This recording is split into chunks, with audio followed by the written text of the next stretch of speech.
സോണിക്കുട്ടി വാ, മുത്തശ്ശൻ കഥ പറഞ്ഞു തരാം. വേണ്ട, ഇന്ന് ആന്റി കഥ പറഞ്ഞു തരും. ഓ, ആന്റി വന്നപ്പോ സോണിക്കുട്ടിക്ക് മുത്തച്ഛനെ വേണ്ട. മുത്തച്ഛനെയും വേണം, ആന്റിയും വേണം. ഇത് ചെറിയ ടൗൺ ആയതുകൊണ്ട് ഇവിടെ വലിയ സൗകര്യമുള്ള ഹോട്ടലൊന്നും കാണില്ലല്ലേ?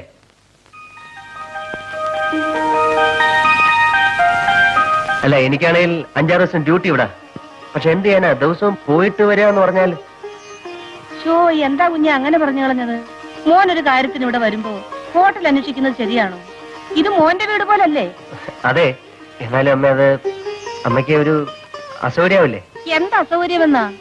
ഹരി കോളേജിൽ പഠിക്കുമ്പോ എങ്ങനെ കഴിഞ്ഞവരാ നിങ്ങള്?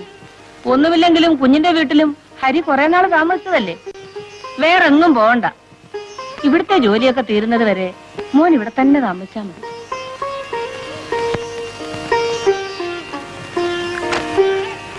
അമ്മയ്ക്ക് എങ്ങനെ ബന്ധമാണെങ്കിൽ എങ്ങനെയാവാ, അല്ലേടാ ഹരി? എടാ, പട്ടി ഉണ്ടാവോടാ? വാടേ,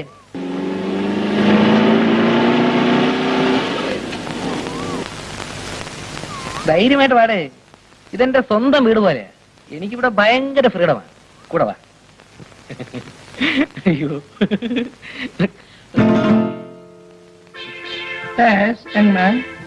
ഒന്നുമില്ല. ഇതെന്റെ front mister Nandakumar. Hello. Hello. വന്നത് പ്രത്യേകിച്ച് എന്തെങ്കിലും? വെറുതെ ചുമ്മാ സേതുവേട്ടനെയൊക്കെ വന്ന് കണ്ടിട്ട് പോവാന്ന് കരുതി. അതെ. അതിന് അവരാരും ഇവിടെ ഇല്ലല്ലോ. ഓഹോ, അത് ശരി. അവരൊക്കെ അമ്പലത്തിൽ പോയിരിക്കുക. അപ്പൊ പിന്നെ ഞങ്ങള് സൗകര്യം പോലെ വന്ന് കണ്ടോളാം. ശരി.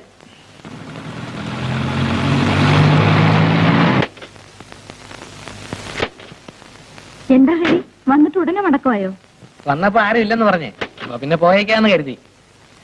സേതുവേട്ട, ഇത് എന്റെ വളരെ അടുത്തൊരു ഫ്രണ്ടാണ്, മിസ്റ്റർ നന്ദകുമാർ. ഒരു ഒഫീഷ്യൽ ഡ്യൂട്ടി ആയിട്ട് ഇങ്ങോട്ട് പോകുന്നതാണ്. സേതുവേട്ടനെ കുറിച്ചും നിർമ്മല ചേച്ചിയെ കുറിച്ചും പിന്നെ സീതയെ കുറിച്ചൊക്കെ ഞാൻ ഒരുപാട് പറഞ്ഞിട്ടുണ്ട്. അപ്പൊ എല്ലാരും ഒന്ന് പരിചയപ്പെടുത്താനല്ലോ എന്ന് എഴുതി കൊണ്ടുവന്നതാ. Hello, very nice of you to have come. It's my pleasure. നമുക്ക് ആദ്യം സംസാരിക്കാം.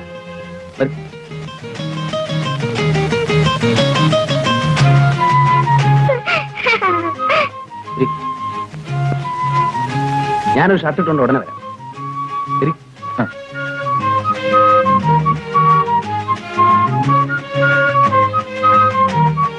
കണ്ടോ, ഇതാണ് എനിക്ക് ഇവിടെ ഉള്ള ഒരു ഹോൾഡ് എന്ന് പറയുന്നത്.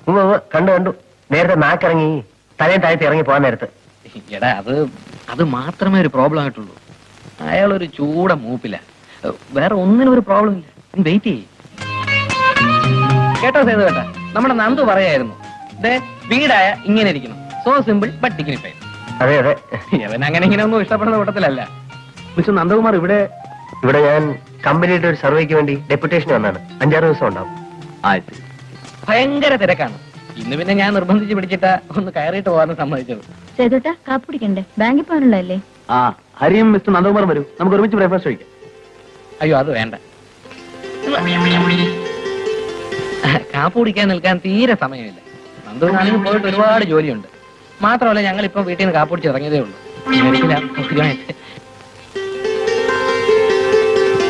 നിങ്ങൾ വന്ന ദിവസം എനിക്ക് വളരെ തിരക്കായി പോയി. ഒരു ഹോളിഡേ നോക്കി ഫ്രീ ആയിട്ട് ഇറങ്ങും, നമുക്ക് സംസാരിച്ചിരിക്കും. എന്നാ ഞങ്ങൾ ഇറങ്ങട്ടെ. നന്ദുവും വളരെ ബിസി ആണല്ലോ. കോട്ടെ ചേച്ചി. ഈ ഒരു കാര്യത്തിന് വേണ്ടി നിന്നെ കൂട്ടി വിളിച്ച എന്നെ വേണം തല്ലാൻ. അതിനെന്ത് പറ്റി? ഞാൻ വിളിച്ചോണ്ട് വേണ്ട നിന്നെ അവരകത്ത് കയറ്റിയിരുത്തി. അകത്ത് വിളിച്ച് കയറ്റി. എന്നിട്ട് എന്തോന്നിനാ അയാളെ മെമ്പർമാരെ കാണാനോ? അതിപ്പോ നിന്റെ മനസ്സിരിപ്പോ എങ്ങനെ ഞാൻ അറിയുന്നത്? നമ്മൾ എന്തിനാ അവിടെ പോയത്? സീതയെ കാണാൻ, പരിചയപ്പെടാൻ, പിന്നെ എന്തെങ്കിലുമൊക്കെ സംസാരിക്കാൻ. അതിന് അവൾ അകത്ത് കയറുന്നത് ഞാൻ എന്താ ചെയ്യാനാ? അതിനല്ലേടാ നമുക്ക് ദൈവം നല്ലൊരു വഴി കാണിച്ചത്. എന്ത് വഴി? അവരെ നമ്മളെ കാപ്പിടിക്കാൻ വിളിച്ചല്ലേ? ആരുടെ അവൻ? ആദ്യമായിട്ട് വീട്ടിൽ കയറി ചെല്ലുമ്പോ അവര് നമ്മളെ കാപ്പിടിക്കാൻ വിളിച്ചെന്ന് കരുതി. നമുക്കൊരു സ്റ്റാറ്റസ് ഒക്കെ വേണ്ട. തേങ്ങാ കൊല 5-6 ദിവസത്തെ ലീവ് എടുത്ത് ഡെപ്യൂട്ടേഷൻ ആണെന്ന് നുണയും പറഞ്ഞ് ഞാനിവിടെ കൂടിയിരിക്കാൻ സ്റ്റാറ്റസ് നോക്കാല്ലേ? എടാ, അവർ കാപ്പിടിക്കാൻ വിളിച്ചപ്പോ നീ വേണ്ടാന്ന് പറഞ്ഞല്ലേ? അങ്ങനെ പറയാതിരിക്കാൻ വേണ്ടി നിന്നെ എത്ര വേണം നുള്ളി തോണ്ടി? കൊശവന് വല്ലതും മനസ്സിലായിട്ട് വേണ്ടേ?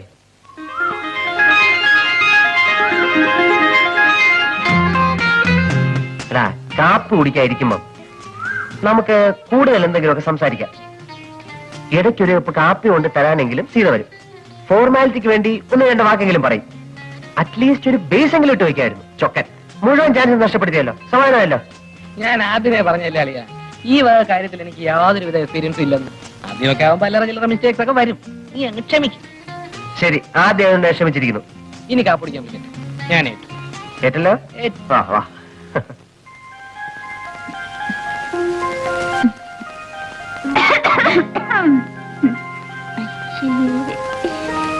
ഈ വാതിലൊന്ന് അടച്ചിട്ടായിരുന്നെങ്കിലേ ബാക്കിയുള്ളവർക്ക് ഇതൊന്നും കാണണ്ടായിരുന്നല്ലോ. കോഴ്സ് ഒന്ന് കഴിയട്ടെ, നിനക്കൊരാൾ വരുമല്ലോ. അപ്പൊ ഇത് ഓരോന്നിനും ഞങ്ങൾ പകരം ചോദിക്കും, അല്ലേ നിർമ്മലേ?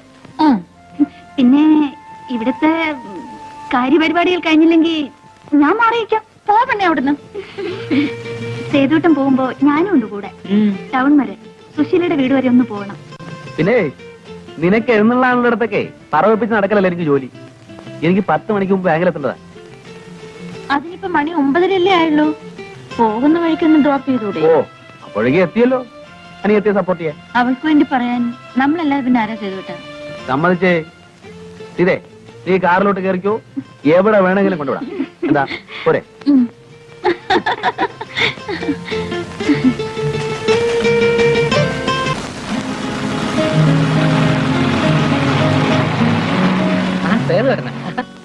എങ്ങോട്ടാ?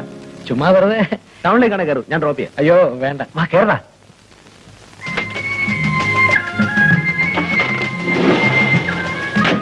കണ്ടത് നന്നായി. ഇവിടെ ഓട്ടോറിക്ഷ കിട്ടാൻ വലിയ പാടാണ്. സിറ്റിയിലാണെങ്കിൽ അതൊരു പ്രശ്നമേ അല്ല. ഇതിന്റെ അപ്പോൾസ്റ്ററി നന്നായിരിക്കുന്നു. കോയമ്പത്തൂരായിരിക്കും ജയിച്ചത്. ഇവിടെ തന്നെ. ചെയ്തേട്ടാ, ഇതേത് മോഡലാ? 72. അയ്യോ, കണ്ടാ തോന്നത്തില്ല. ഞാൻ വിചാരിച്ചു 79 80 ആയിരിക്കുന്ന. ഇതെവിടേക്കാ? ചേട്ടാ, ആ ജംഗ്ഷനിൽ നിർത്തിയാൽ മതി. സുശീലിന്റെ വീട്ടിലേക്കല്ലേ പോകേണ്ടത്? അവളെ ചിലപ്പോ വീട്ടിലുണ്ടാവില്ല. ഇവിടെ ലീലയുടെ വീട്. ഇവിടെ നിന്ന് വിളിച്ചു ചോദിച്ചു. ഉണ്ടെങ്കിൽ ഞങ്ങൾ ഒരുമിച്ച് പോയിക്കോളാം.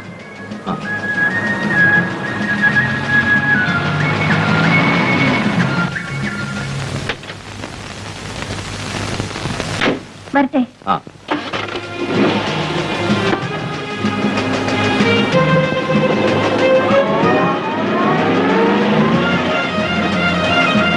ചെയ്തേട്ടാ, ബാങ്കിലേക്ക് പോകുന്ന വഴിയായതുകൊണ്ട് ടൗണിൽ തന്നെ ഡ്രോപ്പ് ചെയ്യണമെന്നില്ല. ഇവിടെ എവിടെയെങ്കിലും ഇറക്കിയാലും മതി, ഞങ്ങൾ പൊയ്ക്കോളാം. ഏയ് സാരമില്ല, ഞാൻ ഏതായാലും ഒഴിക്കാൻ പോകുന്നു. ഞാൻ ഡ്രോപ്പ് ചെയ്യും. ചെയ്തേട്ടാ, ഇവിടെ വിട്ടാ മതി.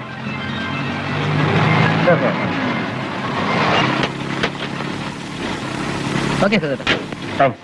ഓക്കെ.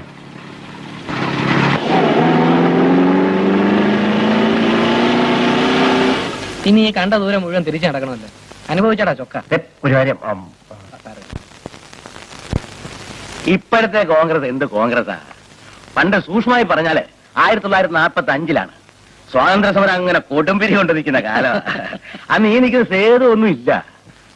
കേട്ടോ നായരെ, നമ്മുടെ TK-യും അനന്തസുബ്രഹ്മണ്യരും ചേർന്ന് നിർബന്ധിച്ചിട്ടാണ് എന്നെ കോൺഗ്രസ് ചേർത്തത്. ഞാനന്ന് സിംഗപ്പൂരിലായിരുന്നുകൊണ്ട് ഇവിടുത്തെ പൊളിറ്റിക്കൽ സ്ട്രഗിളിനെ പറ്റി നേരിട്ടുള്ള അനുഭവമില്ല. എന്റെ പത്മനാഭൻ നായരെ, അതൊരു കാലമായിരുന്നു. ആവേശം അങ്ങനെ അങ്ങ് നിറഞ്ഞു നിൽക്കല്ലേ. ആരോടാ കളിക്കുന്നേ? സാഹിബിനോടാ. തന്നേക്കാൾ വലിയ ശത്രുവിനെ നേരിടുമ്പോഴുള്ള ആ ഒരു വീര്യം ഉണ്ടല്ലോ, അതൊന്നും വേറെ തന്നെയാണ്. ഞാനും കൂടെ കോൺഗ്രസ് ആയപ്പോ ആളുകളൊക്കെ ഇളകി. എന്റെ പൊന്നു ചേച്ചി, എന്തെങ്കിലും കാരണം പറഞ്ഞ് ചേട്ടൻ ഇങ്ങോട്ട് വിളിക്കും. അല്ലെങ്കിൽ അവര് രണ്ടുപേരും കൂടെ ചേർന്ന് ചേട്ടനെ ഇന്ന് കഷ്ണമാക്കും. നിൽക്കുന്ന നിൽപ്പ് വേണ്ട, പാവം തോന്നും ചേച്ചി. നീ എന്തെങ്കിലും കാരണം പറഞ്ഞ് ചേട്ടനെ വിളിക്കിച്ചല്ലോ. ഇന്നത്തെ പോലെ ധാരാളം രാഷ്ട്രീയ പാർട്ടികളൊന്നും അന്നില്ലല്ലോ. കോൺഗ്രസ് മാത്രമല്ലേ ഉണ്ടായിരുന്നുള്ളൂ. ചെയ്തേട്ടാ, ചേച്ചി വിളിക്കുന്നു. നീയല്ലേ, ഞങ്ങൾ കുറച്ചേരം കൂടെ ഇങ്ങനെ മിണ്ടിയും പറഞ്ഞൊക്കെ ഇരിക്കും. അപ്പൊ ഞാൻ പറഞ്ഞു വന്ന എന്താന്ന് വെച്ചാല്, പിന്നെ അവിടുത്തെ വധത്തിൽ നിന്ന് രക്ഷിച്ചതിന് എനിക്ക് സ്പെഷ്യൽ ആയിട്ട് എന്തെങ്കിലും വാങ്ങിച്ചു തരണം കേട്ടോ. സ്വതയം മിണ്ടാട്ടം ഇല്ലാത്ത ആളാണ് നമ്മുടെ അച്ഛൻ. സേതുവേട്ടന്റെ അച്ഛൻ വന്നപ്പോഴല്ലേ ഒന്ന് മിണ്ടി കേട്ടത്. നല്ല മിണ്ടലാണ്. ആരെ വെട്ടുമെന്നാ സംശയം. വാളും തമ്മിലല്ലേ ഉരസല്. പറ്റിയ പാർട്ടിയാ രണ്ടും.